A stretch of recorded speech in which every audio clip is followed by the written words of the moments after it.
she'd always have a diary, and she'd always tell me how important a diary was, and she'd always tell me to write everything in your diary, and she bought me a diary. So Melda had one throughout for as long as I can remember. But when Melda went missing, also her diary went missing. We never found her diary. The 3rd of January just doesn't sit with us right.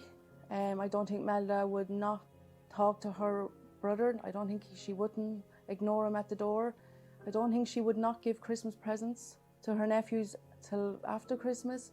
And nobody opens Christmas presents in January. They always might open on Christmas Eve, but 3rd of January, so it would have been the 4th of January by the time the family went down to the apartment.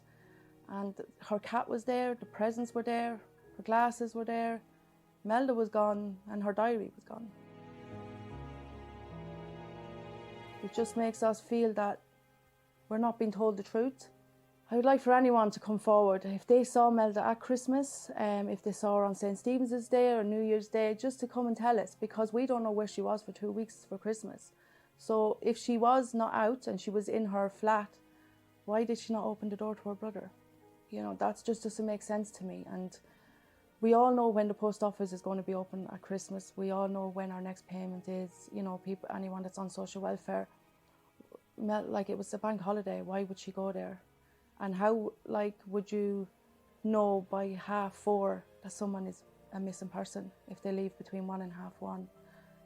I just don't feel like it's the truth.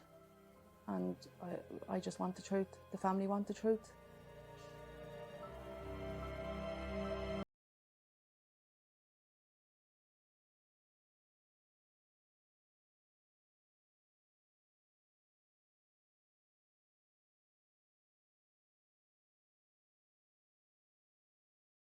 Imelda Keenan vanished without a trace in January of 1993, leaving her family devastated and seeking answers for 30 years. Described as quiet by those who knew her, the details of her disappearance have remained pretty unchanged throughout the years. The niece of Imelda Keenan, Gina Kerry, has tirelessly campaigned for attention to her aunt's case, doubting the official process and believing that Imelda was murdered. That's according to reports in today's Irish Independent. Well, I'm joined on the line by Imelda Keenan's niece, Gina Kerry. Gina, good morning. Good morning. How are you? I'm very well. It's a long time ago, Gina, but I'm sure the detail of when you learnt that your aunt had disappeared is still vivid for you. Yes, definitely. I was there when the Gardaí knocked on the door on the 3rd of January about 11:30 that night, and told my granny, Imelda's mother, that Imelda was reported missing that day. Now, tell us the circumstances. Where was she living at the time? Was she living in the family home, or had she moved out, or what was her circumstance? Imelda moved down to Waterford a few years before that. She wanted to get her own independence. She had a dream and she wanted to fulfill that. So as she had 2 brothers down there, she knew that she'd have somebody, to keep an eye out for her and get her on her feet. So that's what she did. She went down. She lived with Jerry for a while. She lived with her brother Michael for a while, but then she got her own little place in Waterford City. Now, the family home was in Mountmellick, but the family had left as each child became an adult. They all went their own way, and her way was to join her brothers in Waterford. The day of her disappearance, what was she doing and where was she going when she left her home? So we were told by her partner at the time that Imelda got ready, washed her hair, made him a cup of tea, and between 1 and 1:30 said she was going to the GPO to get her social welfare payment. At 4:30, he went to Melda's brother and said that Melda was missing. And Ned just tried to calm him down and just said, look, it's only 2 hours, just give it a little bit longer. So it was only when it was getting dark when Ned really started to get worried, because he knew then that wasn't Melda's character to be out so late and not to be, to let anybody know. So Ned went to the Gardaí then and reported Melda as a missing person. How did the guards react? Because we know even to this day, when adults go missing, the Gardaí don't have a red alert straight away, because they say people are free sometimes to remove themselves from their normal lives and decide to go missing. So how seriously did the Gardaí treat it initially?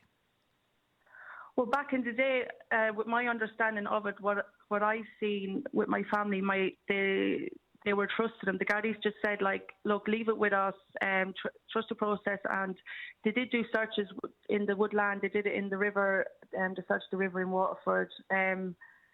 They took a statement from my uncle Ned and her partner, but that was it then. After 2 weeks, it died down. After 2 weeks, it died down.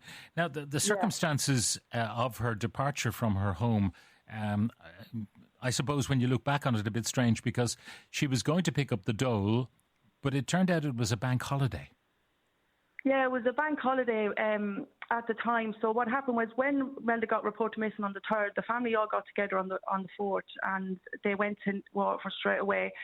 And they decided to go into Imelda's flat to have a look around, just to see could they come up with anything or any clues or anything like that. So when they went in, they noticed that Imelda's glasses were still there, her cigarettes, her belongings that you would take if you were going out, like your ID or whatever, to go to the post office.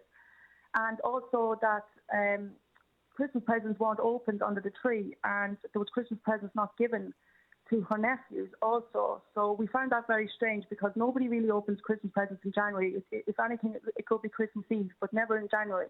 So that was an alarm bell for the family straight away. It just didn't add up. But yeah, because we're talking about January the 3rd, when she was reported missing, that she'd been gone for a couple of hours, but the presents not delivered and other presents to her not opened, which is concerning. It's very concerning, and the fact that there was a reed still there to put on her grandfather's grave. Imelda sent us all Christmas cards a couple of weeks before, and she put a letter in one of them to say she would be down.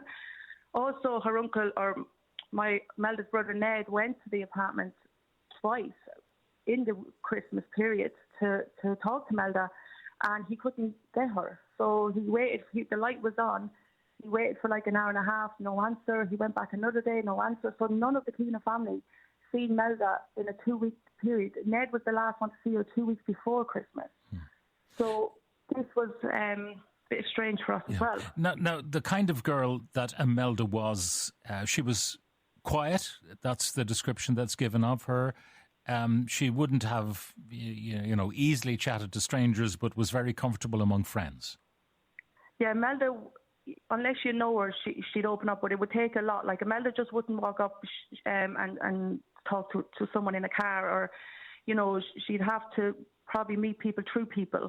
And, that sort of way. Like, I even asked her one time, because I was living in England, and when I came home, can we go and tum? Because I never knew about this tum, and I heard it was a thing in Ireland, and she was terrified. No, I wouldn't do it.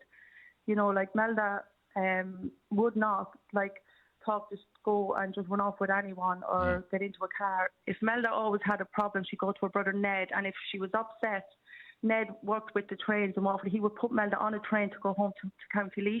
Yeah. So because she never came to Ned, it really worried him, because she would in the past. If she had any issue, Ned was where she'd turn. Yes, exactly. She'd go to Ned and she'd say, I want to, because she was very close to her mother, and she said, look, I want to go home to Mammy. And Ned would say, no problem, on the train, she'd be gone. So why wouldn't she do it this time? Yeah. Now, the Gardaí treated the case as a missing persons case because there was no evidence at all of foul play. Eventually, though, they did add her to Operation Trace. Isn't that so? Yes, Operation Trace had a look. They were trying to link her in with a serial killer, but no matter how much we expressed to the Gardaí, that we don't believe this is what happened to Imelda. Like, we think someone close to Imelda, or someone that knew Imelda, in Waterford, had the answers to her disappearance. We don't link her to anybody else, or any of the other missing people in Ireland. Now, she had some broken bones, but that, I suppose, can be explained by a condition that she suffered from.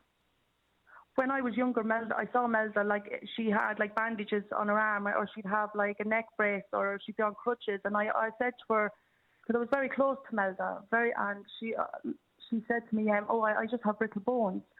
But I think now I'm more mature, a lot older. I think, that it was more than brittle bone. I think, some sort of injuries happened to her, like. that some third party actually injured her and caused those broken bones and bandages and so on that she dismissed to you as a brittle bone condition. Yeah. But when I look back, sorry. Yeah, when you look back on it, you have a different view. I do, because it's come to, since I've done a lot of research into Imelda and Waterford, I found out Imelda's a new circle of friends and stuff, and there's a lot that the family never knew about Imelda that's only coming to light now. Now, what are those elements?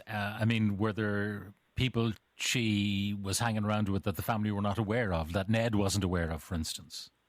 Yes, exactly. So Imelda had a circle of friends, small, tight-knit friends, but then she gradually moved away from them, and they lost contact with Imelda, and then she ended up getting a new circle of friends, and that I only found out recently, and it's my understanding that they were a lot older than Imelda. Now, more than 10 years ago, in 2012, a search was happening around a derelict bungalow in Ferrybank. How did that come about?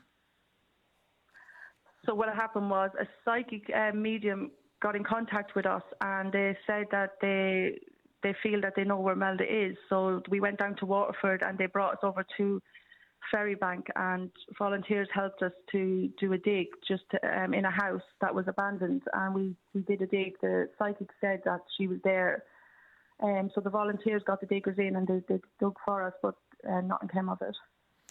Now, the question of her disappearance, you are convinced that she was murdered?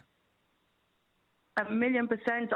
In my heart, I don't believe that Imelda ran off or she committed suicide or anything. Imelda was murdered. She did not go missing, I believe, to my understanding and my opinion, that on the 3rd, because of what I have seen all over the Christmas with the unopened Christmas presents. And Imelda had a diary, and she always confided. She always told me how important it was to write everything in a diary, and she even bought me my first diary. That diary went missing at the same time as Imelda. We have never found the diary or Imelda. They're the only two things that went missing out of the flat. So the diary might have revealed her innermost thoughts and the difficulties she was having with whatever group of people that she was involved with. Now, when she was last seen, she was described as wearing a white jumper, leopard skin ski pants, blue denim jacket and black shoes. She was slim, brown hair, 5 feet 4 inches in height. But it's a long time ago. Even though it was a bank holiday, people might, back in 1993, have some recollection of that. But it's a stretch to ask anyone to remember seeing an individual, a young female, so long ago. Yeah, it's so hard for people to remember, and we have to take that into consideration. I feel that if there was more done back at the start when she did go missing, if her flat had been sealed off for forensics, and if it was taken more seriously, not as a runoff or a suicide, that I do believe we would have found Imelda sooner. And finally, Gina, what's the status of the investigation by the Gardaí today? Is it an active investigation? It's active on the Keenan family side. It's very active with us and the people in Waterford, but as the guards, it's very hard for us to get a meeting with them. I have independent witnesses that have vital information that want to talk to the Gardaí, and I am just fighting every day to meet these guards to try and get them to listen. Well, Gina, I hope you are successful in getting a resolution to this. Listening to the story, it does not seem very likely that Imelda is still with us in any place or in any shape at all. So just to get it resolved would give the family, I suspect, some peace.